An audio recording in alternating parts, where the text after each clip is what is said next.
আমার আপনার মনে জাগে, রব্বুল আলামিন আমাকে দুঃখ দাও, কষ্ট দাও, বিপদ দাও, তো দাও কেন, কিসের কারণে দাও? এবার এর জবাবে আমি আপনাদের সামনে 5-6টা কারণ বলবো। এবার তারপরে আপনাদেরকে যে কথাটা শোনাবো, বিপদ এলে আমার আপনার করণীয় কি হবে?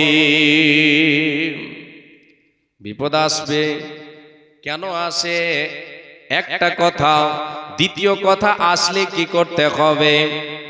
এবার প্রথম কথাতে চলে যায়, রে আল্লাহর গোলাম, মায় আমার বোন, বিপদ আসে কিন্তু আসে কেন? এবার কেনর জবাবে কয়েকটা কারণ শুনে রাখুন। আল্লাহ তাবারাক ওয়া তাআলা তিনি আমাকে আপনাকে বিপদ দিয়ে থাকেন, বালা মুসিবত দিয়ে থাকেন, কষ্ট দিয়ে থাকেন। এই কষ্ট আসার কারণ হলো আল্লাহ তাআলা আমি আপনি যে ঈমানদার, ঈমান এনেছি আমার আপনার, আমলের দিক দিয়ে ঈমানটা কম বেশি হয়। এবার আমল করেছি কিছু সৎ, কিছু হয়েছে অসৎ। আল্লাহ তাআলা আমার আপনার কিছু কিছু পাপকে কারেন্ট শাস্তি দিয়ে মোচন করে থাকেন। এই জন্য আল্লাহ তাআলা আমার আপনার উপরে বিপদ দিয়ে থাকেন। রে মাই আমার বোন, এ মুমিন মুমিনা, ঘাবড়াবার কোনো কারণ নাই। আল্লাহ তাআলা বলেন, আওয়ালা ইয়ারাউনা আন্নাহুম ইফতানুনা ফি কুল্লি আমিন মাররাতান আও মাররাতাইনি মাররাতান আও মাররাতাইনি সুম্মা লা ইয়াতুবুনা ওয়ালা হুম ইয়াযাক্কারুন। এ বান্দা, এ বান্দি, মুমিন মুমিনা, আমি আল্লাহকে তোমাদেরকে, তোমরা কে প্রত্যক্ষ করো না, তোমরা কে দেখতে পাও না, তোমাদের কি চোখের সামনে ভাসে না? আমি আল্লাহ বছরে একবার দুইবার তোমাদের বড় বিপদ দিয়ে থাকে। এটা কেন দিয়ে থাকে রে বান্দা? এই জন্য দিয়ে থাকে যাতে করে তোমরা আমার উপদেশ গ্রহণ করো, তোমরা আমার উপদেশ গ্রহণ করে তোমরা তওবা করে সে পাপের সাগর থেকে ভেসে, সে সব পাপের সাগর থেকে উঠে আসো। আল্লাহ তাবারাক ওয়া তাআলা বিপদ দেন কেন? বিপদ প্রথম নম্বর কারণ যেটা আপনাকে গোনায়, সেটা হলো পাপের কারণে শাস্তি স্বরূপ। এক নম্বর কারণে থাকেন। এবার বিপদ আসে, কিন্তু আসে কেন? আসে বান্দার পাপের কারেন্ট শাস্তি স্বরূপ। কেমন কারেন্ট শাস্তি স্বরূপ? এবার একটু বুঝাই, তাহলে বুঝতে পারবেন। কোন পাপ করলাম, আমি আপনি জানি এটা পাপ করেছি, পাপটা গোপনে হোক নির্জনে হোক, গোপনে হোক প্রকাশ্যে হোক, আমি একটা কোনো পাপ করলাম। ওই পাপের পরে পরে কোনো একটা বিপদে আমি পড়ে গেলাম, কোনো একটা বিপদে পড়ে গেলাম। আমরা বিপদ সবাই বুঝি, বিপদে পড়ে গেলাম। এবারে আমাকে আপনাকে আল্লাহ তাবারাক ওয়া তাআলা ওই বিপদ যে দিলেন, আমাকে আপনাকে বুঝে নিতে হবে। এর আগে যে আমার দ্বারাই পাপটা হলো, যে ভুলটা আমি করেছি, হয়তো আল্লাহ তাআলা এই পাপের প্রায়শ্চিত্তর জন্য আমাকে এই বিপদটা দিলেন। আমার যেন আমি অ্যাক্সিডেন্ট হয়ে গেলাম, আর কিছু হয়ে গেলাম, আর কিছু হয়ে গেল, আমি বিপদের সাগরে ভেসে গেলাম। রব্বুল আলামিন বলেন, রে বান্দা শুনে নাও, আমি আল্লাহ তাআলা তোমাকে পাপের কারেন্ট শাস্তি স্বরূপ তোমাকে আমি কি দিয়ে থাকি? বিপদ থেকে দিয়ে থাকি।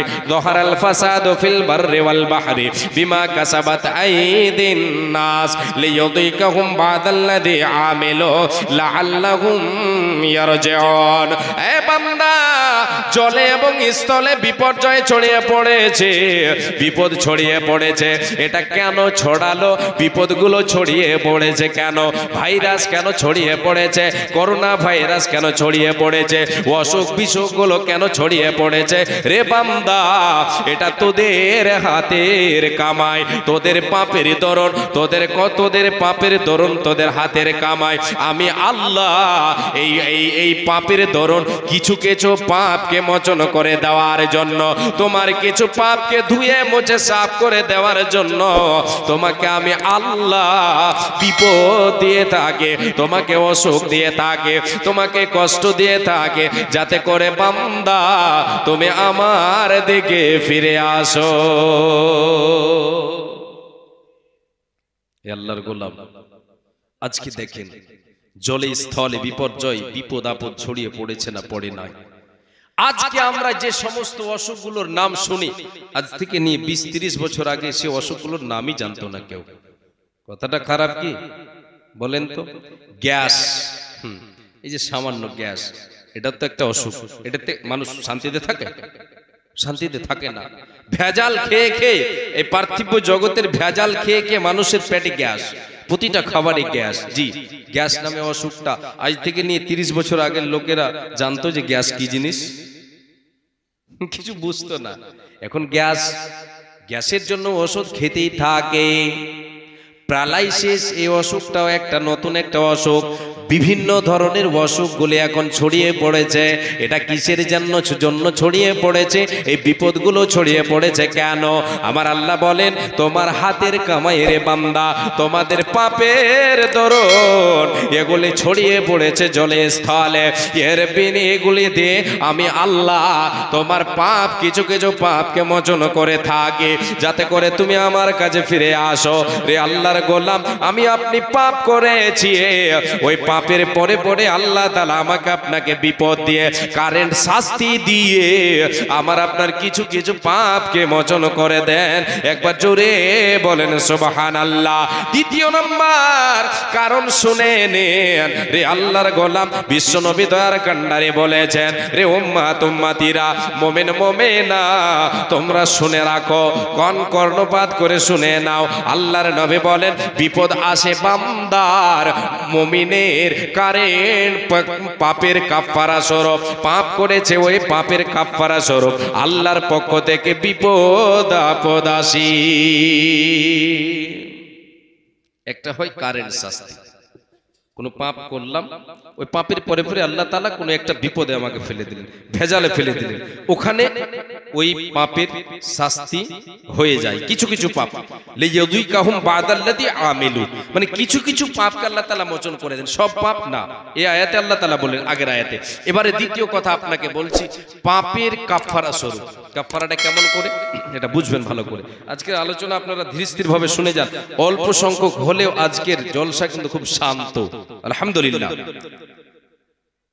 আল্লাহ তাআলার নবী বলছেন, বিশ্বনবী সাল্লাল্লাহু আলাইহি ওয়াসাল্লাম, একবার অন্তর থেকে আমরা বলি সাল্লাল্লাহু আলাইহি ওয়াসাল্লাম। আল্লাহর নবী বলছেন, পাপের কাফারা স্বরূপ আল্লাহ তাবারক ওয়া তাআলা এই মুমিন মুমিনার উপরে বিপদ দিয়ে থাকেন। ওটা কেমন? আস্তে আস্তে আস্তে আস্তে পাপকে মোচন করা হয়। তাকে কষ্টে ফেলে দিয়ে আল্লাহ তাআলা দুঃখে ফেলে দিয়ে, বিপদে ফেলে দিয়ে আস্তে আস্তে তার পাপকে মোচন করতে থাকেন। বিপদও আস্তে আস্তে শেষ হতে থাকে তার কাছ থেকে। আল্লাহর নবী বলেন, আশাদ্দুন নাসি বালা আল আম্বিয়াউ তুম্মাল আমসালু ফাল আমসাল ইউবতালার রাজুলু আলা হাসাবি দীনিহি ফা ইন কানা ফি দীনিহি রিকাতান উবতুলিয়া আলা কদরি দীনিহি।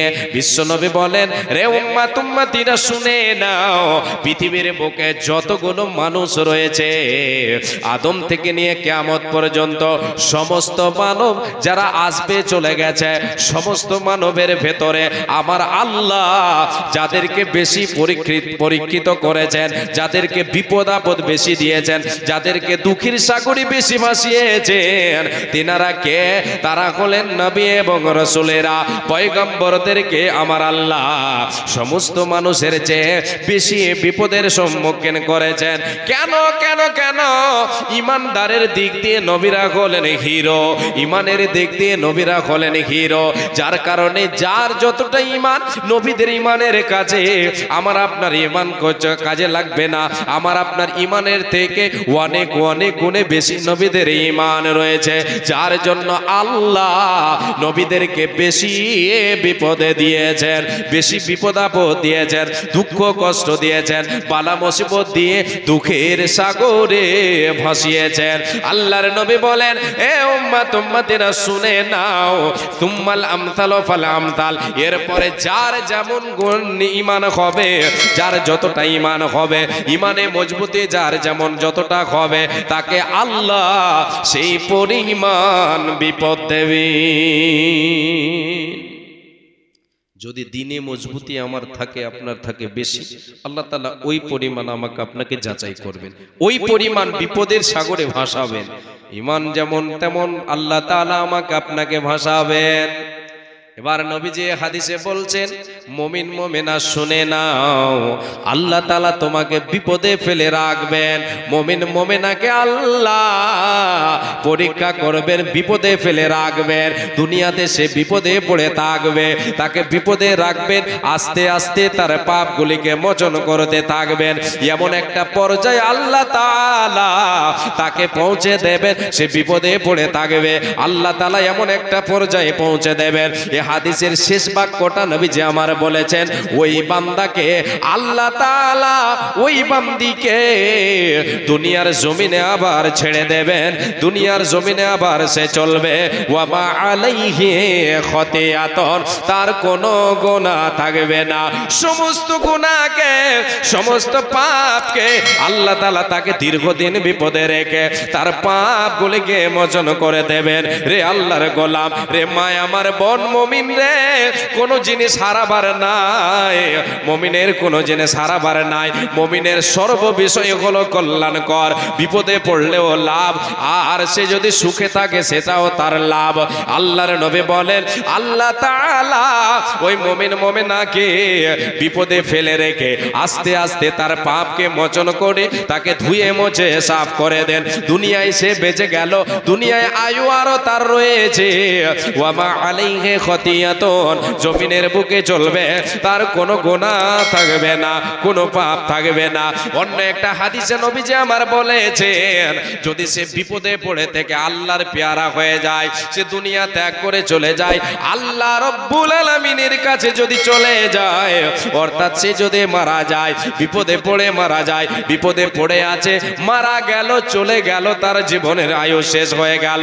ওই হাদিসের শেষেও এই শব্দটা নবীজি আমার ব্যবহার করেছেন, ওয়া মা আলাইহি খতিয়াতুন, মারা গেল, তার কোনো গুনাহ থাকবে না, সে নিষ্পাপ হয়ে যাবে। একবার জোরে বলেন সুবহানাল্লাহ।